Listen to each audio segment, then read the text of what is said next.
ko sa'yo sa politika, like yung tungkol sa poster, na hindi na natin siguro babanggitin pa kung sino okay lang mabanggitin, baka sumikat pa daw sabi. Pero alam mo naman yung tipong may mga nagre-reklamo or something, parang binabaklas, parang ganyan, or nilalagay, sumasakay. Alam mo, usong-uso dito yan sa Maynila kasi ang daming nagbabaklas ng mga poster natin. Alam niyo yung mga poster ko kahit ngayon ko ilagay, bukas wala na. At sobra-sobra ho yung mga naninira. Grabe, wala na nga akong partido, independent na nga ako, pero todo pa rin yung paninira nila. Sobrang threatened na kasi sila kasi kakampi ko na yung buong Manileño! Di ba, Nay? Yes! Ito yung mga tunay na kakampi ko. Sila po ang aking partido. Wala man akong partido, independent man ako, ang kakampi ko, yung mga Manileño. Sila yung lumalaban para sa akin. Sila yung mga umaasa at sila rin yung mga pinaglalaban ko. O Mayor, yung dito to kay halilin natin yung kay Chi. Oo. Chi Atienza. Dinidikit yung picture niya. Oo nga eh. Ako naman wala na akong ano doon. Ayoko na po mag-comment doon kasi opinion niya yun eh. Hindi ko nga alam ba't galit na galit siya. Magkatabi lang yung picture namin. Hindi naman ako yung nagpagawa nun. Ewan ko kung sino. Bakit galit na galit siya? Meron naman siyang ibang sinusuportahan at di ko po siya kilala personally. At siguro po hindi naman kami pareho, siguro na pinaniniwalaan. Kasi pinaniniwalaan niya yung isa. Kung yun ang alam niyang tamang pamumuno, yung pamumuno ng nakaraan, yung nagbenta, saka yung nangungutang, sila na lang yun. Basta ang importante sa akin, yung advokasya ko, prioridad ko, yung kalusugan ng mga senior citizens, pag-aaral ng mga bata, at kabuhayan ng mga walang trabaho. Yun ang importante. Kasi po, di ba, you're independent. Pero team player ka po ba? Kahit sino maging vice mayor mo, magiging, kumbaga, supported ka sa lahat ng mga adikain para sa Manila. O kahit sino po, kasi ang importante rito, ang mananalo na mayor ay SB Benson. Yun ang importante. Kasi pag nandun na po ako na susuyo sa kanila. Ako na yung lalapit. Ako na yung mag-aabot ng aking kamay. Para magkaroon ng pagkakaisa. Sa eleksyon lang naman yung galit-galit eh. Pagkatapos ng eleksyon, kailangan natin magkaisa kasi maraming umaasa. Diba, Nay? Hindi katulad yung iba, puro away. Kaya nga ako lumaban kasi puro na sila away. Kung sila away ng away, paano nila ayusin ang Maynila? Kaya ako nandito para ayusin ang Maynila. Mayor SB, yung tungkol sa University of Manila. Di ba, kadima-demanda rin yung pahayag ninyo na ibinenta niya ang University of Manila. Nandiyan ka naman daw. Hindi ko nga alam, hindi ko naman sinabing University of Manila yung binenta. Ang sinasabi nila, sila na nga, mga kasamanan nila yung nagsabi. Ang nabenta ko, yung City College na Manila, o City College of Manila dati, na nakalagay sa old PNP building sa Escolta. Yun o, ang binenta. Nasa listahan yan. Kung hindi ko nagkakamali, sila ang dagat yung nakabili worth how many hundreds of million. Gusto nyo i-post natin ulit para malaman ng buong naglaing. Ang masama doon, hindi niya sinagot. Sa dinami-dami ng binenta, nag-focus sa UDM. Ang daming binenta. Ba't hindi mo ipaliwanag? Ba't mo binenta yung Divisoria? Ba't mo binenta yung Quiricada Fire Station? Bakit binenta nga yung old PNB building? At kung ano-ano pa? Bakit hindi na lang yun ang ipaliwanag?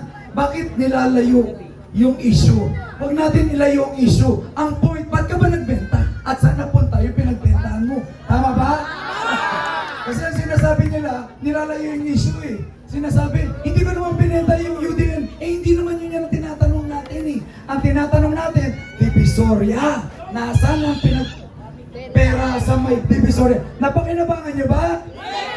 Nakarating daw sa inyo, totoo ba yun? Sila na nagsasabi ha, mga Manileño na hindi na po ako. Kaya sabi ko sa inyo, sana sagutin niya diretso. Ako yung iba pa siya. Ano pa siya na yung pagbenta rin ng Quinta Market, hindi rin Hindi siya ko nga alam, magbenta. wala naman ako binabanggit.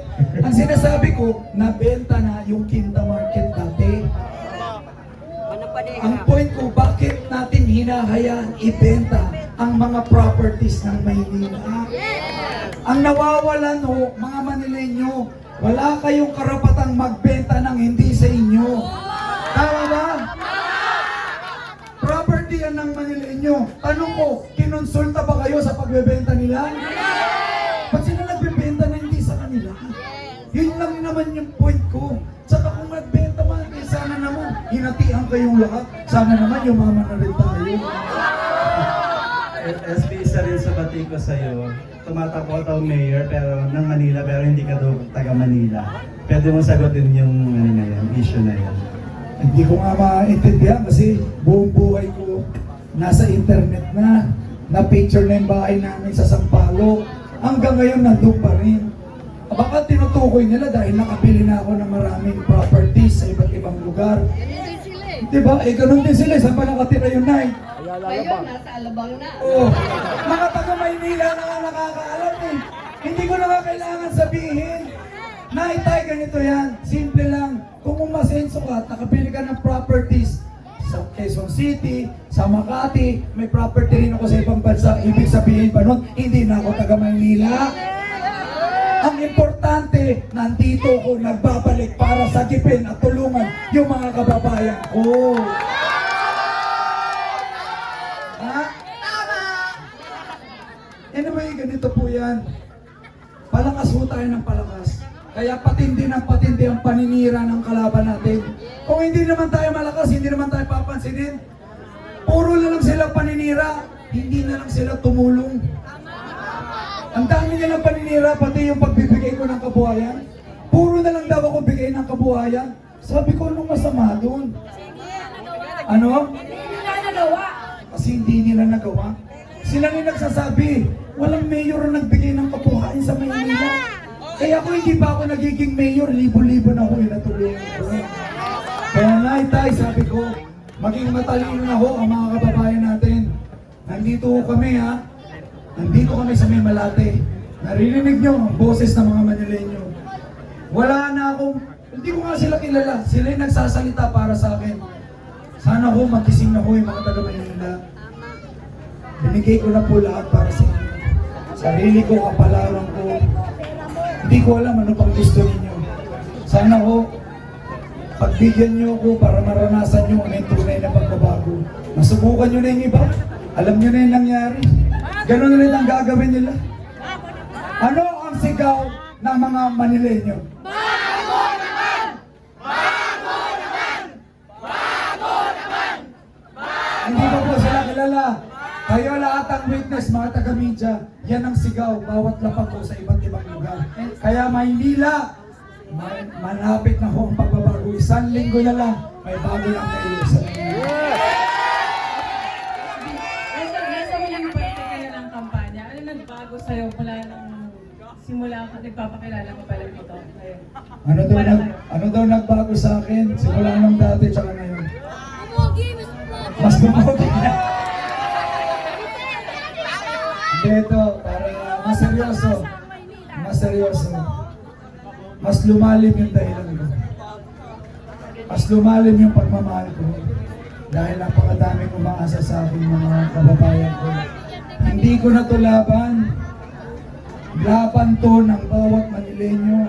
Laban to ng mga lolo't lola namin, mga nanay, tatay, mga kabataan umaasa. Laban na namin lahat to. Nag-umpisa ako, laban ko mag-isa. Pero ngayon, laban ako ito ng buong Maynila. SB, last na lang po tungkol dun sa pabahay ng dating mayor. Kailangan po ba talagang may bayad na 2,000? At ibabalik naman daw yung 2,000 kapag umalis na, di ba? Yung, ano ba sabi niya? Narinig nyo na yun? Narinig nyo na yung ganastaro? O ganito.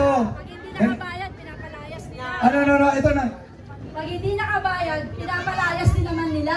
Kaya marami po kami mga kasama doon, lalo sa Baseco, nagsusumbong sa amin. Pag hindi sila nakabayad ng 2,000, hindi sila, pinapalayas na po sila doon. Kaya ginugusto na lang nila na matulog sa bangketa kaysa tumira doon sa pabahay niya. Hindi ko po kilala. Hindi ko nga alam yan. Taong bayan na yung nagsasalita. Galit na ho ang mga Manileño eh. Taong bayan na, boses na to ng mga Manileño. Tapusin na natin yung mga panloloko nila. Sasabihin nila pabahay, tapos papabayarin ka ng renta habang buhay. Anong klaseng pabahay yun? Tapos pag di ka nakapagbayad, Palalayasin ka. yan ang klaseng pabahay na alam nila. Hindi naman niya lupa yun eh. Hindi niya lupa yun. Tax pa rin ng taong bayan yung pinatayo doon. Pero ang naghihirap, yung mga dapat nandun, pinapalayas nila pag hindi nakakabayad. Yan ang pabahay nila. Sinagot na ho nila. Okay na ba? Opo. Thank you. Oh, bago kayo malis para marinig nyo. Mga kababayan ko rito, kahit tayo na lang natitira, gusto ko lang iparinig sa buong Maynila. Ano ang sigaw ng Maynila?